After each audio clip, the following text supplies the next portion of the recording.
Hello everyone, आप सब कैसे हैं? मैं उम्मीद करता हूं कि बहुत अच्छे होंगे और अपनी पढ़ाई को बहुत अच्छे से कर रहे होंगे। मैं Akash Kumar वडाना ICT virtual classroom में आपका बहुत बहुत स्वागत करता हूं मेरे प्यारे बच्चों। जैसा आपको पता है कि हमारी 7th क्लास है और चैप्टर नंबर 4 हम लोग देख रहे हैं वायु। तो आज सबसे पहले बच्चों हम जितना चैप्टर हो चुका है उसके बाद की चीज़ों को हम लोग पढ़ेंगे। तो क्रम यही है, अगर कोई भी बच्चा अपनी क्लास से खड़ा होकर चैप्टर पढ़ना चाहता है तो आप लोग बच्चों पढ़ सकते हैं।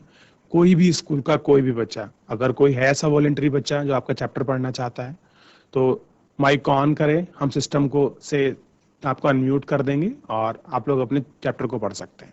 चलिए हम चलें सीधा आपका डिजिटल बोर्ड पर। है कोई बच्चा जो पढ़ना चाहता हो? देखिए, पवन से जो है चैप्टर को आपको प्रारंभ करना है। कोई ऐसा बच्चा जो अब खड़ा होकर पढ़ना चाहता हो? बहुत अच्छे, माइक ले बेटे। जीआईसी ओडली। उच्च दाब क्षेत्र से निम्न दाब क्षेत्र की ओर वायु की गति को पवन कहते हैं। आप पवन को काम करते देख पेड़ों को उखाड़ देता है, बहती है तो आप इसे महीन महीन धूल या धुएं को उड़ाते देख सकते हैं। कभी कभी पवन इतनी तेज होती है कि इस दिशा में चलना कठिन हो जाता। आपने अवश्य अनुभव किया होगा, तेज पवन की छाता लेकर चलना आसान नहीं है। 3 अन्य उदाहरण सोचिए जब तेज पवन के कारण आपके लिए समस्या उत्पन्न हुई हो। पवन को मुख्यतः 3 प्रकारों में विभाजित किया जा सकता है। पढ़ो बेटे। व्यापारिक, पश्चिमी एवं पूर्वी पवने। स्थानीय पवने हैं, ये वर्षाभर लगातार निश्चित दिशा में चलती रहती हैं। ये पवने विभिन्न ऋतुओं में अपनी दिशा बदलती हैं। उदाहरण के लिए भारत में मानसूनी पवने। ये पवने किसी छोटे क्षेत्र में वर्षा या दिन के किसी विशेष समय में चलती है। उदाहरण के लिए स्थल एवं समुद्री समीर। क्या आपको भारत के उत्तरी क्षेत्र की गर्म एवं शुष्क स्थानीय पवन याद है? इसे लू कहते हैं। बैठ जाओ बच्चों, अभी हम थोड़ा सा ना आपका समझने का प्रयास करते हैं। चलिए, सबसे पहले हम देख लिए बात कर रहे हैं आपका पवन की। पवन यानी कि वायु। अगर हम लोग सिंपली बात करें पवन आपका चलती कैसे, देखिए, एक होता है उच्च दाब, एक होता है निम्न दाब यानी कि हाई प्रेशर और आपका लो प्रेशर। जैसे मैंने कल भी बताया है कि जहां पर टेम्परेचर अधिक होगा, तापमान कैसा होगा आपका? अधिक होगा। तापमान अधिक होने से क्या होगा? वहां का प्रेशर जो होता है, वायु का प्रेशर, वो कम हो जाएगा। ठीक है, क्योंकि जब आप किसी भी स्थान पर जब आपका तापमान पड़ेगा तो वहां की जो वायु है वो क्या होगी? गर्म होकर ऊपर उठ जाएगी। कैसा हो जाएगा? ऊपर उठेगी।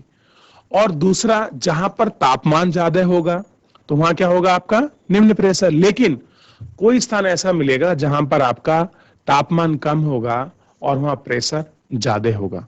तो बच्चों, एक नियम है हवा का, वायु का, गति का नियम है कि जो हमेशा हवा होती है, जो पवन होती है, वो आपका हाई प्रेशर से यानी कि उच्च दाब से कहां चलती है? आपका निम्न दाब की तरफ चलती हैं। ध्यान देना है, कहां चलती हैं? उच्च दाब से आपका निम्न दाब की तरफ आपका चलती हैं। एग्जाम्पल आप लोग आपका समझ सकते हो। देखिए, आप कभी कभी आपको देखने के लिए मौका मिलेगा कि आपका दिन में तापमान बहुत ज्यादा गर्म था और 3-4 बजे के आसपास क्या हुआ कि अचानक से मौसम आपका परिवर्तन हो गया। और अचानक से मौसम आपका परिवर्तन होने के कारण क्या होता है बच्चों कि आपका जोर से हवाएं चलने लगती हैं, तेजी से हवा चलने लगती है और कभी कभी हल्की हवा चलने लगती है। होता क्या है, जो हमारा, ऐसे मान लीजिए हमारा पहाड़ वाला स्थान है, तो जो हाइट पर होगा वहां का थोड़ा आपकी जो हवा है वो कैसी होगी? ठंडी होगी, तुलनात्मक रूप से जो उसका दूसरा स्थान होगा। ठीक, फिर क्या होगा? जब जहां टेम्परेचर ज्यादा है वहां आपका प्रेशर कम है और दूसरी जगह जहां तापमान आपका बहुत कम है, वहां आपका प्रेशर आपका ज्यादा है, तो फिर क्या होगी, हवा आपका नीचे की तरफ आपका चलना प्रारंभ हो जाएंगी, यानी कि हाई प्रेशर से लो प्रेशर को उसको मेंटेन करने के लिए हवा आती है। और यही कारण है कि आप उसको महसूस भी कर सकते हैं। सड़क पे जो आपकी पत्तियां गिरी होंगी उनके उड़ा देंगी, आपका तूफान आएगा, पेड़ उखाड़ देते हैं, ठीक है, धूल के कण होते हैं, ये सब चीज आपको दिखती हैं। और कह रहे हैं कुछ ऐसी चीजें भी होते हैं कि जब आपकी हवा चलती है तो हवा के विपरीत डायरेक्शन आपका चलना बहुत कठिन होता है। मान लीजिए हवा की दिशा वो आपकी पूर्व गति से है, पूर्व की ओर चल रही है, तो आपको अगर आप पूर्व से पश्चिम की ओर जाओगे तो आपके सामने उसका फोर्स लगेगा, आपका बल लगेगा, प्रेशर लगेगा, आप लोग इतना अच्छा नहीं चल पाओगे। और अगर आप सेम डायरेक्शन में जाओगे तो आप बहुत आसानी से आप लोग पहुंच जाओगे, क्योंकि उस पर जो वायु की गति है वो काम कर रहा होगा, उसका जो फोर्स है वो आपका लग रहा होगा। अब देखिए इन्होंने जिक्र किया है कि हम लोग जो आपकी ये क्या है, आपकी पवन है, हम इनको 3 प्रकार से विभाजित करते हैं, ठीक है। आइए इन तीनों प्रकारों को हम लोग देखते हैं कि कौन कौन से प्रकार है। जैसे इन्होंने सबसे पहले वायु के अगर हम बात करें प्रकारों की, तो सबसे पहले उन्होंने बात किया है आपका स्थानीय पवन। अब देखो स्थानीय पवन से ही जैसे बिल्कुल साफ हो रहा है उसके सबसे स्थानीय, मतलब किसी एक ही स्थान पर चलती होंगी फिर, यानी कि ऐसी पवन दूसरी जगह आपको देखने के लिए शायद आपको क्या हो, आपको मुश्किल मिले। अब देखिए ये कह रहा है व्यापारिक पश्चिमी पवनें। देखिए अभी मैं आप फिलहाल व्यापारिक पश्चिमी पवनों को, व्यापारिक की पश्चिमी पवनें समझिए। जो आपको चित्र दिया गया है बच्चों, प्रमुख दाब पेटियां, ये आसान नहीं है, बहुत कठिन टॉपिक होता है इसको समझने के लिए, क्योंकि हवा का डायरेक्शन इसमें होती है हर अक्षांश पर। इस पर क्या होता है, जो आपकी आपकी पवन है वो चेंज होती हैं। अब इसको आपको समझाऊंगा कि कहीं पर उच्च दाब होगा, कहीं पर निम्न दाब होगा, कैसे हवा नीचे की तरफ आएंगी, कैसे ऊपर की तरफ आएंगी, किनको हम अश्व अक्षांश बोलते हैं, क्लियर है, हम किनको डोल्ड्रम कहते हैं, किसको हम व्यापारिक पवनें कहते हैं, तो इसके विषय में हम लोग सब जानेंगे। देखिए बहरहाल मैं आपको बता देता हूं, तो ये देखिए आपको 23.5 आपको कर्क रेखा दिखाई देगी और 23.5 पर आपको मकर रेखा दिखाई देगी। इसके बीच में ही आपकी स्थानीय पवनें आपके चलती हैं। ये देखिए जहां मैं येलो कर रहा हूं, ये देखिए ऐसे समझ लीजिए, ठीक है। अब देखिए ये क्या होता है, व्यापारिक पश्चिम एवं पूर्व पवनें, स्थायी पवनें वर्ष भर लगातार निश्चित दिशा में चलती हैं और पूरे साल इनकी हवाओं का चलने का क्रम एक ही डायरेक्शन में होता है, इसलिए ये कैसी हैं, स्थानीय है, यानी कि एक ही स्थान पर बिल्कुल जहां पर है वहां अपने परमानेंट रूप से अपना काम कर रही है, परमानेंट रूप से चल रही है। एक है मौसमिक पवनें। अब आपको जैसे मौसम से समझ आ रहा है, यानी कि आपका किसी विशेष मौसम में चलती होंगी, क्लियर है। अगर मौसमिक पवनें हैं तो कहां चल रही होंगी, आपका किसी विशेष मौसम में। ये पवनें विभिन्न ऋतुओं में अपनी दिशा बदलती हैं। क्या होता है, ये जो आपकी पवनें होती हैं ये क्या करती हैं, आपका ध्यान दीजिए, ये आपका ऋतुओं में अपनी दिशा बदलती हैं। उदाहरण के लिए भारत में मानसूनी पवनें। अब देखिए 1 जून से भारत में मानसून आना प्रारंभ हो जाता है। हम लोग जो बोलते हैं कि 1 जून से हमारे यहाँ मानसून आना आपका प्रारंभ हो जाता है। तो जब आप मानसून देखेंगे तो मानसून में आप लोग देखिए, अगर आप भारत का मैप बनाएंगे कुछ इस प्रकार से, यहां मैं आपका मैप बना देता हूं। अगर आप भारत का मैप बनाएंगे, एग्जैक्ट तो नहीं बनेगा लेकिन थोड़ा सा ध्यान रखिए इस तरीके से, ठीक है। तो यहां पर है वो आपकी बंगाल की खाड़ी और यहां पर है अरब सागर। तो जब आपका मानसून प्रारंभ होगा, ठीक है, अब देखिए भारत में अगर हम लोग बात करें आपका वर्षा का, तो अरब सागर की जो आपकी शाखा है और बंगाल की जो खाड़ी है, इन दोनों से क्या होती है, भारत में आपकी वर्षा होती है। अब देखिए यहां कैसा है आप देखिएगा, और यहां देखिए, अब यहां जब आपके बरस भर वो आपका सूर्य वो आपका चमकता है, यहां पर ध्यान दीजिए, तो यहाँ का जो टेम्परेचर है वो ज्यादा होता है, और टेम्परेचर ज्यादा है तो आपका प्रेशर कैसा होता है, कम होता है। तुलनात्मक रूप से जो आपकी वाटर बॉडी है वो इतनी गर्म नहीं होती, तो हवाएं कहां चलने लगती हैं, इसकी तरफ चलने लगती हैं, ठीक है। दिन में कैसे चलती हैं, समुद्र से स्थल की ओर, और रात्रि में स्थल से समुद्र की ओर। इसलिए आप लोग देखते होंगे हमारे यहाँ रातें ठंडी हो जाती हैं अक्सर, ठीक है। आइए देखिए ये कैसी होती हैं, मानसूनी पवनें जो किसी एक विशेष मौसम में ही चलती हैं। क्लियर है? आगे देखिए स्थानीय पवनें, ये पवनें किसी छोटे क्षेत्र में वर्ष या दिन के किसी विशेष समय में चलती हैं। यानी कि स्थानीय पवनें क्या होती हैं? जो केवल एक किसी विशेष स्थान पर आपका देखने के लिए मिलेंगे। आप देखिए सर्दी के मौसम में आपकी सर्द भरी जो हवाएं हैं वो आपकी चलती हैं। क्या चलती हैं? सरद भरी जो आपकी हवाएं हैं, बिल्कुल आपकी उनमें देखिए ठंडीरी आपका बर्फीली हवाएं होती हैं, आपके सकोड़ देने वाली। जरूरी नहीं ऐसी हवा आपका कर्नाटक में, आपका उड़ीसा में, बॉम्बे में चलती हो, लेकिन कहाँ चल रही हैं? ये हमारे उत्तराखंड के बहुत सारे ऐसे रीजन है जहां पर ये आपका चलती हैं। अब देखिए कह रहे हैं वर्ष में दिन के किसी विशेष समय में चलती हैं। एग्जाम्पल के लिए स्थल एवं समुद्रीय समीर। क्या आपको भारत के उत्तरी क्षेत्र में गर्म एवं शुष्क पवन याद है? लू, जिसे हम क्या बोलते हैं? लू। अब देखिए आजकल समय किसका चल रहा है? लू का चल रहा है। आप लोग को देखिए जो लोग हिल जो आपके पर्वतीय क्षेत्रों में जो आपका निवास करते हैं, पर्वतीय क्षेत्रों में निवास करने वाले व्यक्तियों को कोई लू का खास अनुभव नहीं होता।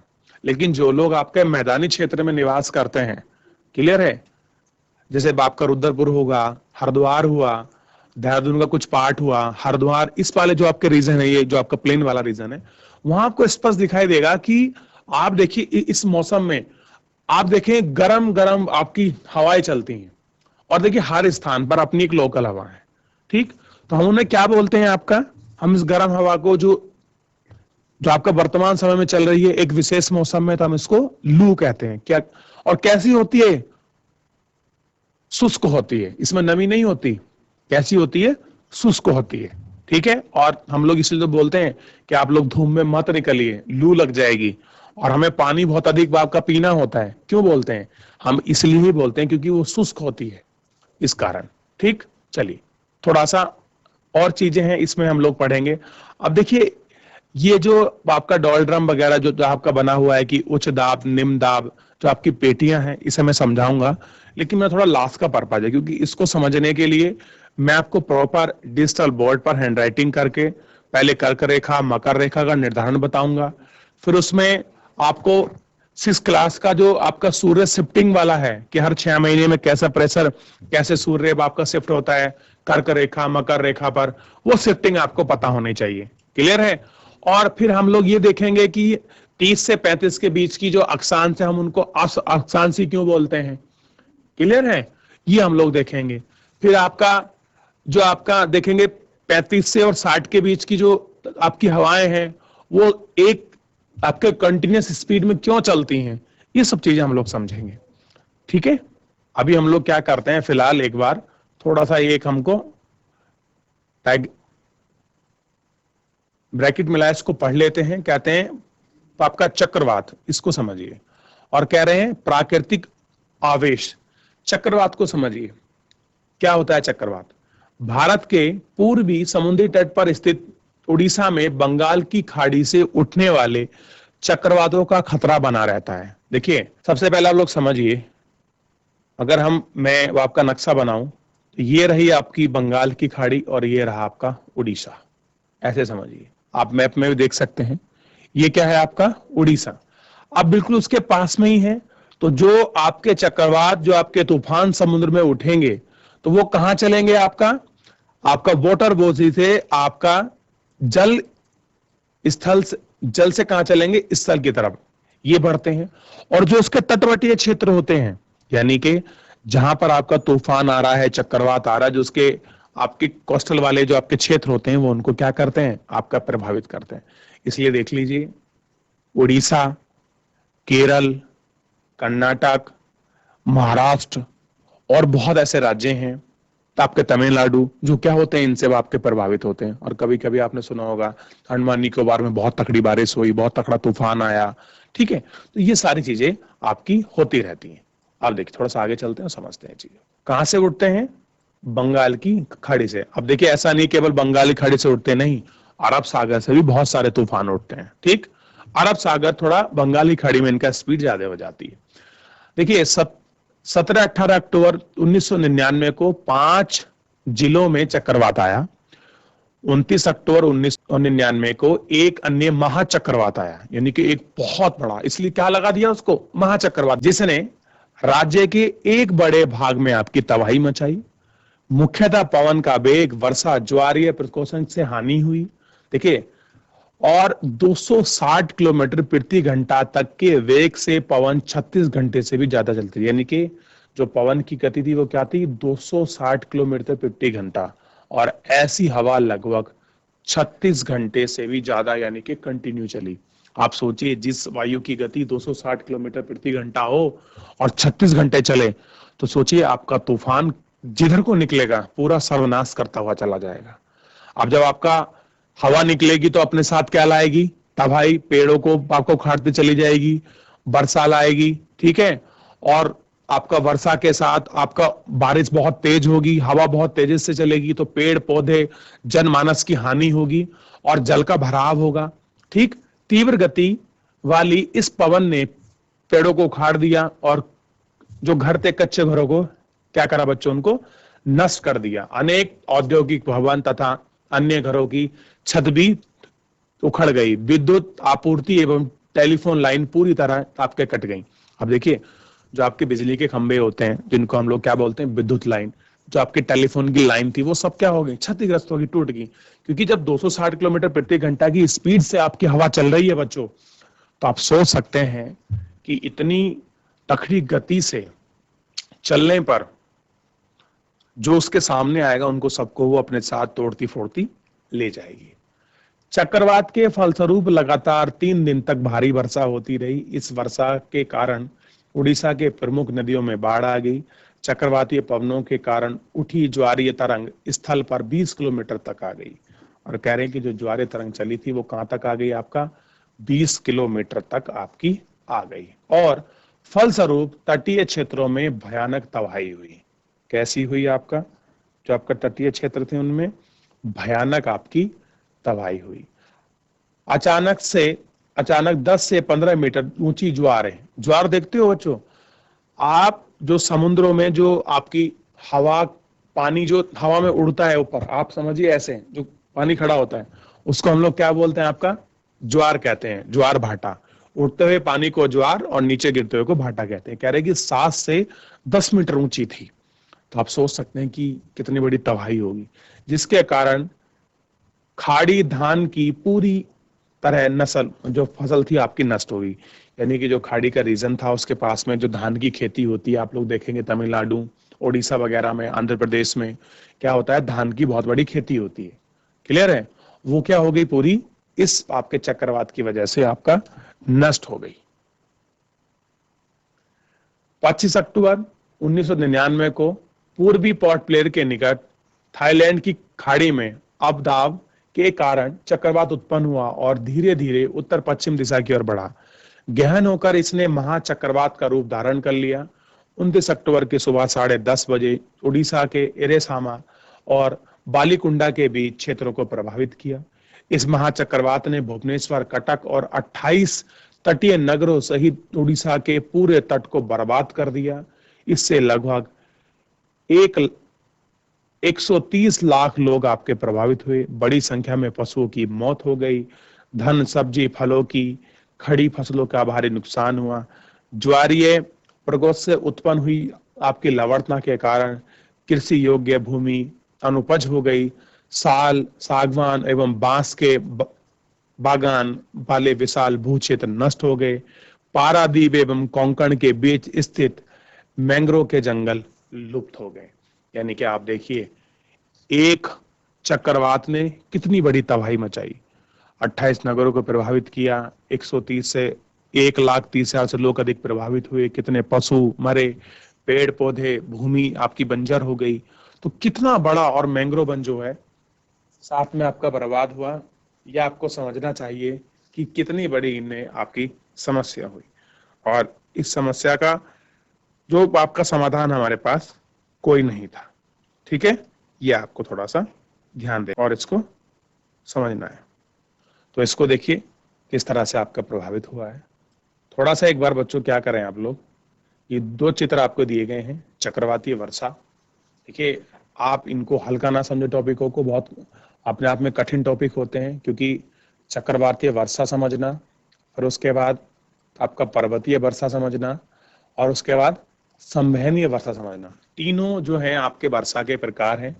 ठीक है, कि कैसे आपकी आपकी वर्षा होती है, साइक्लोन वर्षा क्या है, माउंटेन वाली, और आपकी कंडीशन रेनफॉल, इसके विषय में। तो पहले इन चित्रों को देखिए और आपका समझने का प्रयास करिए, फिर हम लोग आगे बढ़ते हैं थोड़ा सा जाता है। चलिए देखिए, हम लोग बात कर रहे हैं आर्द्रता की। आर्द्रता के विषय में हमने पढ़ा क्या होती है आर्द्रता, यानी कि सिंपली समझिए, आपका वायु में जो आपके जलवाष्प की मात्रा है, हम उसको आर्द्रता कहते हैं। अब देखिए, तो उसे हम आर्द्र दिन कहते हैं। अगर जलवाष्प की मात्रा आपकी अधिक है तो हम उसको क्या कह देंगे, क्या बोल देंगे उसको बच्चों हम लोग, आपका आर्द्र, मतलब आपका आर्द्र दिन कह देंगे। जैसे जैसे वायु गर्म होती, यानी कि जैसे कि आपका वायु गर्म होती चली जाएगी, तो जब टेम्परेचर, वायु कब गर्म होगी, जब आपका टेम्परेचर आपका ज्यादा होगा, तो तापमान ज्यादा होगा, तो जल कैसा होगा, आपका बाष्पीकृत होगा। तो इससे क्या होगा, इसकी जल धारण जो क्षमता है वो आपका बढ़ जाती है, और इस प्रकार अधिक आर्द्र हो जाता है। यानी कि वायु में जल का जो आपका जलवाष्प का परसेंटेज है, जो कंटेंट है, वो ज्यादा हो जाता है। आर्द्र दिन में गीले कपड़े में, जो बच्चों गीले कपड़े होते हैं उनको सूखने में काफी समय लगता है। और दूसरा कारण ये है कि हमारे शरीर से जो आपका पसीना है वो आसानी से नहीं सूखता, और हम लोग क्या करते हैं, असहज महसूस करते हैं, यानी कि अनकंफर्टेबल आपका महसूस करते हैं, ये आपको पता।